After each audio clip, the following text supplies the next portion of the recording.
Good afternoon, folks. My name is Hitzemann, County Court Judge here in Hernando County. You folks are here for your first appearance. Purpose of the first appearance so that you may be informed of the charges against you.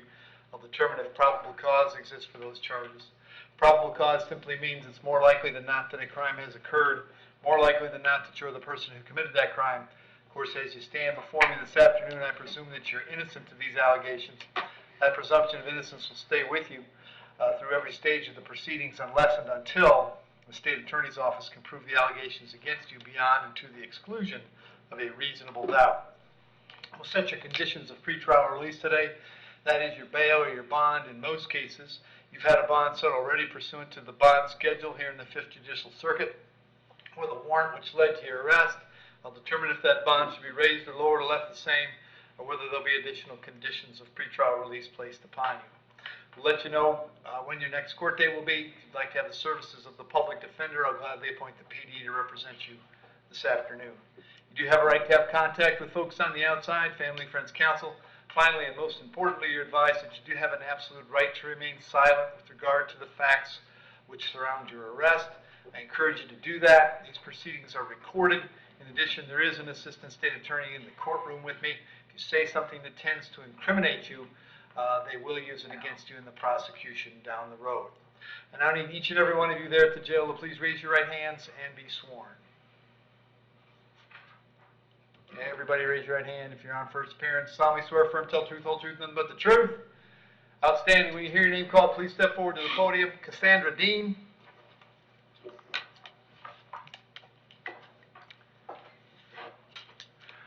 Afternoon, Miss Dean, what's your date of birth? 1/20/83. Ms. Dean, you're here on a warrant that was signed by Judge Toner, and he found probable cause for a violation of probation. As to that charge, you wish to represent yourself. You're going to hire private counsel. Would you like me to appoint the public defender? Could I have a public defender until I can talk to my people? Absolutely. I'll appoint the PD. You'll be bond on that warrant is no bond. I can't change that. I'll have you back in front of Judge Toner on the 17th of May. The public defender will come see you before then unless we get word that you've hired private counsel, all right? Judge, What was the court date of the 11th 11th? for Toner? I have no way to tell. Hang on. I don't know.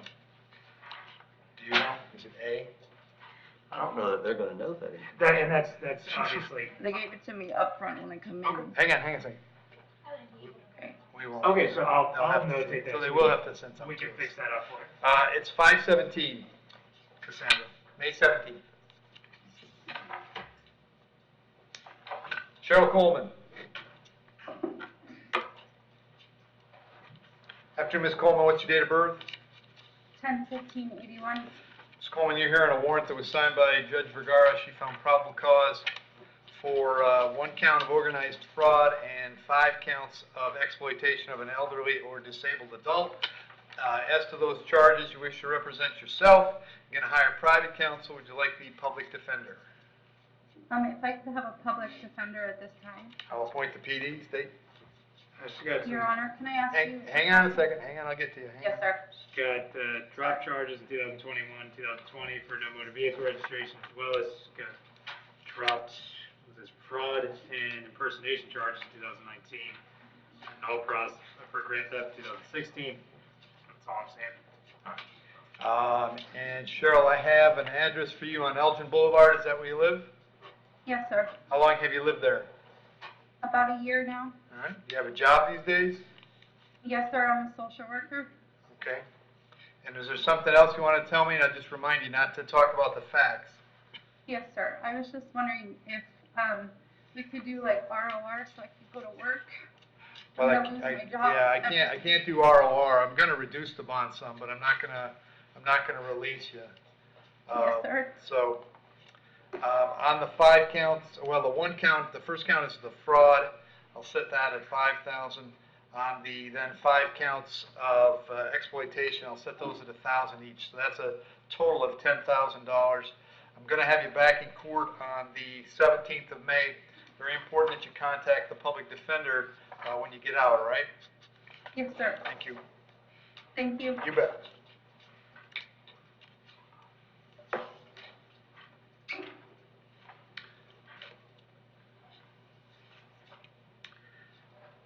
Keith Gemble.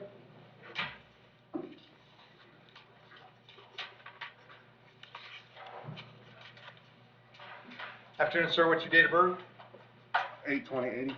Keith, I got 3 charges today. Got a grand theft auto, driving on a suspended license, and operating a motorcycle without the proper endorsement. There's probable cause for those charges. As to those charges, you wish to represent yourself. You're going to hire private counsel. Would you like the public defender? Public defender, please. I'll appoint the PD, state. There's nothing against Dave, he's got a lengthy history in Illinois, just a conviction in '96 for cruelty to animals and drug paraphernalia, conviction in '97 for resisting, withhold '98 for harassing communication, conviction for knowingly damaging property in '98, conviction in '98 for trespass. I get some more relevant history here. In 2004 is a conviction for no DL, 2006 conviction for domestic battery, conviction 2006 also for aggravated battery, conviction 2011 for battery, conviction 2016 for Dwellis, conviction 2016 for Dwellis, conviction 2019 for disorderly conduct, and conviction 2019 for criminal mischief. A little bit more here, 1 second.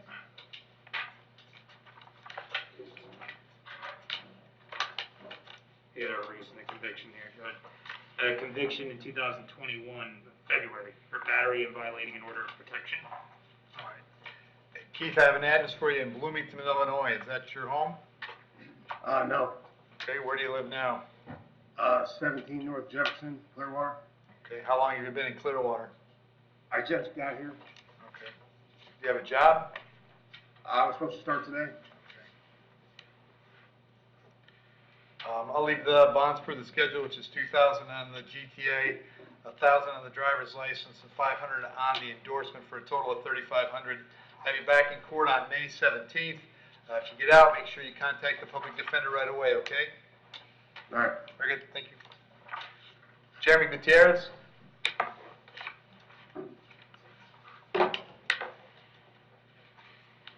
Jeremy, raise your right hand. Solemnly swear affirm, tell the truth, whole truth, nothing but the truth. Hello? You have to say yes. Yes. Thank you. I have 2 charges here today. I've got a grand theft auto and a burglary of an occupied dwelling. There's probable cause for those charges. As to those charges, you're going to represent yourself. You're going to hire private counsel. Would you like the public defender? Public defender till I private. Appoint the public defender, state. Judge, he actually has an open felony that's set in front of Judge Merritt.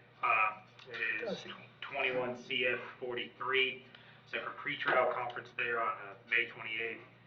We would be requesting the RCO. What's the charge on that one? It is possession of controlled substance, possession of marijuana, introducing contraband in a detention facility. And in support of that motion, Judge, he also has open counts in Pinellas for attempted carjacking and grand theft and aggravated assault. Okay. So, but the case in front of Judge Merritt is Just drug related. 21 CF 43. That's correct, Judge. Coming back when? That's coming back May 28th. I completely understand that's a late ways away. But I would like, if we could place it on the Merritt docket. Yep, okay.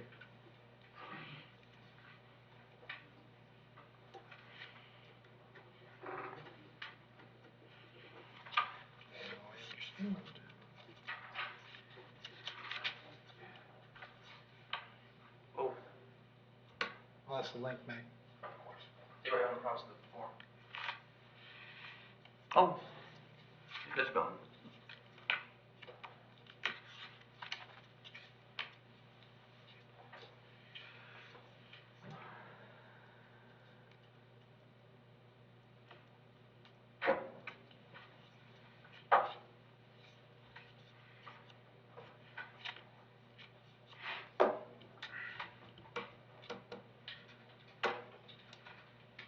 Yeah, we lost the link for the jail.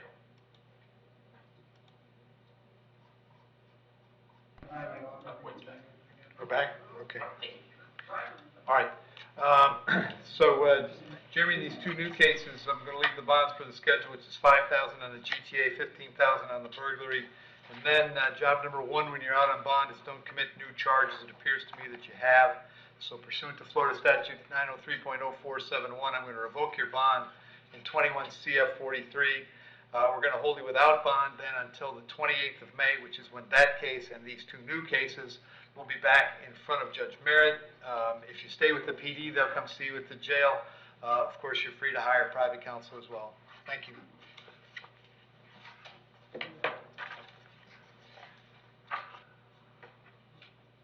Christopher Ockel.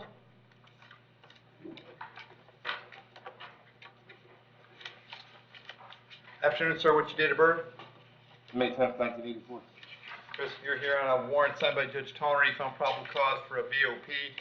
As to that charge, you want to represent yourself. You're going to hire private counsel. Would you like the public defender? PD. I'll appoint the PD. Bond on the warrant, of course, is no bond. I'll have you back in front of Judge Merritt on the 17th of May. PD will come see you before then, okay? Judge, now, can we just put him on toner? Would that be okay? Oh, it's a Toner case. All right, hang on. Yep. What's his day? Supposed to be the 17th is what I got. It is the 17th. Did I say Merritt? 17th is the right day. Okay. The 17th is the right day. That's the right day. Okay. Yep, thanks. All right. Curtis Sullivan. Afternoon, sir. What's your date of birth? March 25th, 92, boss. Charges are possession of methamphetamine, possession of drug paraphernalia. There's probable cause for those charges. As to those charges, you're going to represent yourself. You're going to hire private counsel. Would you like the public defender? I'll take the public defender till I get a meeting with him, and then I'll Appoint probably... the public do defender, something. state. Yeah. So you have no history, Judge. I can make bail today. Okay, Curtis, I got an address for you on Sandy Pines Court in Brooksville. Is that where you live?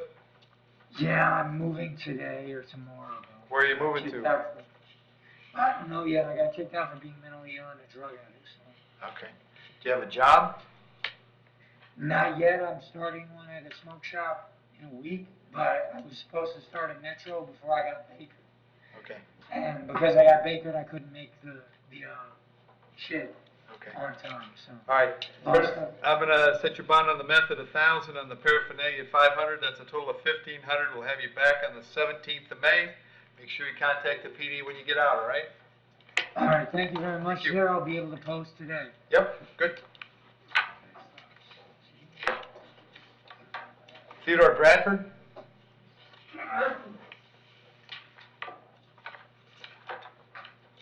Yes, sir. Theodore, the charge today is unlawful sexual activity with a certain minor. There's probable cause for the charge.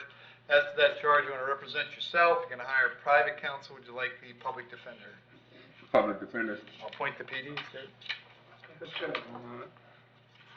As a charge for simple assault in 2006, there's no dispo there, but relevant history is 2014, he was charged with abuse of sexual contact with a child under age of 16 and was convicted. And there's also a conviction for rape in 2017. Received another charge in 2008 for domestic assault and aggravated assault. Can't tell if there's dispositions there. As any conditions to his bond, we would request the highest permissible. And GPS, no contact with the victim, and no contact with anyone under the age of 18. All right. Theodore, I have an address for you on Birchfield Loop in Spring Hill. Is that where you live? Yes, sir. How long have you been there? About a year and a half, sir. Do you have a job these days? Yes, sir. What do you do? I work at Cement. Okay. I'm going to set your bond at $50,000. Condition of the bond is that you have no contact with the alleged victim, no contact with anyone under the age of 18. If you bond out, you'll be subject to GPS monitoring at your expense. I'll have you back in court on the 17th of May.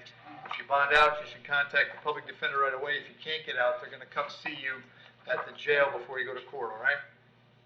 Yes, sir. Thank you. Robert Berg.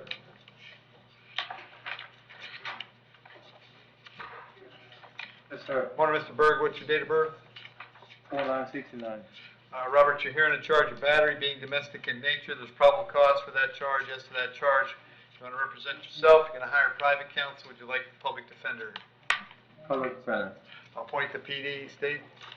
Adjudications 2016 for Dwellis and possession of paraphernalia. Adjudications 2013 for fleeing and eluding Dwellis. Adjudication 2013 for grand theft.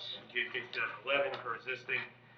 Adjudications in 2001 for possession of cocaine, 2 counts resisting Dwellis. It's got additional history in the 90s, but there's more relevant history out of state. Shown a conviction in 2010 for ag assault. There's probation violations 2011 to 2015. showing a conviction in 2005 for forgery, a conviction 2005 for theft of property and unauthorized use of the vehicle, and there's also a parole violation 2008, and that's all I'm seeing.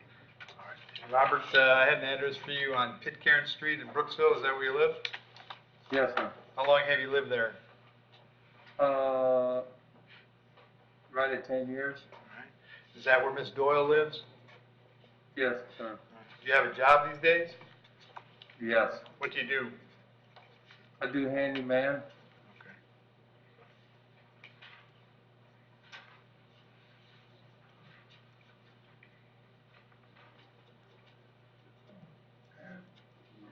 All right, Robert, I'm going to set your bond at $500. Condition, however, is that while this charge is pending, you'll have no contact with Tina. No contact means no contact of any kind. You don't call, you don't write, you don't email, you don't text message. Don't contact her through social media. Don't have a third person contact her. Don't go where she lives. Don't go where she works. Don't have any contact of any kind. Any way that you might imagine contacting her, I forbid you to do that. If you have contact and I find out about it, your bond will be revoked and you'll be held without bond until the charges are resolved. It means no contact even if she wants the contact, so if you answer your phone and hear her voice, you should hang up. If you're out and about and see her, you should turn around and run the other way. You need to understand that she cannot drop the charges against you. That's not a decision she's allowed to make. She may go to the state attorney's office and ask them to drop the charges, but that decision belongs solely to the assistant state attorney handling your case. So unless that person or the judge on your case or your lawyer tells you that the charges are dropped, you should assume they're not dropped and you should not have contact. As far as that address on Pitcairn is concerned, as long as Tina stays there, you'll have to find somewhere else to stay while this charge is pending. You may go by one time to collect your clothes, your toothbrush, whatever it is you need for wherever you plan to go. To do that, however, you must contact the sheriff's office first. They'll arrange a time to meet you there with a deputy who will stand by while you collect your things and get going where you're going. I'll have you back in court on the 17th of May. Very important that you contact the public defenders and get out, all right? Thank you. Thanks. Thanks, Joe.